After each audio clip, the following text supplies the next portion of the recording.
ರಾಜ್ಕುಮಾರ್ ಅವ್ರ ಕುಟುಂಬ ಪಾರ್ವತಮ್ಮನವರು ಚಿನ್ನೇಗೌಡರು ಒಂದ್ಸಲಿ ಕುವೆಂಪು ಅವ್ರನ್ನ ಭೇಟಿ ಮಾಡ್ತಾರೆ.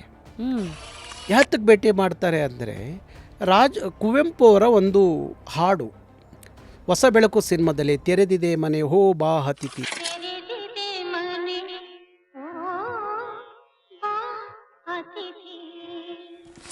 ಹಾಡು ಕೇಳಕ್ಕೆ ಅಂತ ಹೋಗ್ತಾರೆ. ನಮ್ಮ ಸಿನಿಮಾಗೆ ಈ ಹಾಡು ಹಾಕೋಬೋದಾ? ಪಕ್ಕದಲ್ಲಿದ್ದವರು ಕುವೆಂಪು ಅವರು ಶಿಷ್ಯ ಯಾರೋ ಪಕ್ಕದಲ್ಲಿ ಇರ್ತಾರೆ, ಅವ್ರು ಹೇಳ್ತಾರೆ, ನೀವು ಕನ್ನಡದ ಹೆಸರಲ್ಲಿ ಕಲ್ಲುಗಳು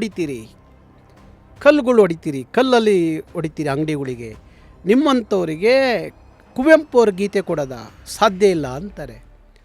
ಆಗ ಪುಟ್ಟಪ್ಪ ಎಂಥ ಮಾತು ಹೇಳ್ತಾರೆ, ಕುವೆಂಪು ಅಂದರೆ ಕಲ್ಲೋ ಸೊಲ್ಲೋ ಕನ್ನಡ ಉಳಿಬೇಕಣೋ, ಆಯಿತು ಬಳಸ್ಕೊಳ್ಳಿ ಅಂತ ಹೇಳ್ತಾರೆ. ಮತ್ತೊಂದು ಕಡೆ ಪುಟ್ಟಪ್ಪನವ್ರು ಹೇಳ್ತಾರೆ, ನಾನು ಕನ್ನಡದ ವಿಚಾರ ಬಂದಾಗ ಯುದ್ಧ ಟ್ಯಾಂಕರ್ ಇದ್ದಾಗೆ ಅಡ್ಡಿ ಬರಬೇಡ್ರಿ ಅಪ್ಪಚ್ಚಿ ಆಗ್ಬಿಡ್ತೀರಾ ಅಂತ. ಕನ್ನಡ ಕೊಲ್ಲುವ ಮುನ್ನ ಎನ್ನ ಕೊಲ್ಲು ಅಂತಾರೆ. ಇವೆಲ್ಲ ನನ್ನ ಮೇಲೆ ಭಾರಿ ದೊಡ್ಡ ಪರಿಣಾಮವನ್ನು ಬೀರಿದ್ದಾವೆ. ಫುಲ್ ವಿಡಿಯೋನ ನೋಡಿ ಆನ್ ರ್ಯಾಪಿಡ್ ರಾಶ್ಮೀಸ್ ಯೂಟ್ಯೂಬ್ ಚಾನಲ್.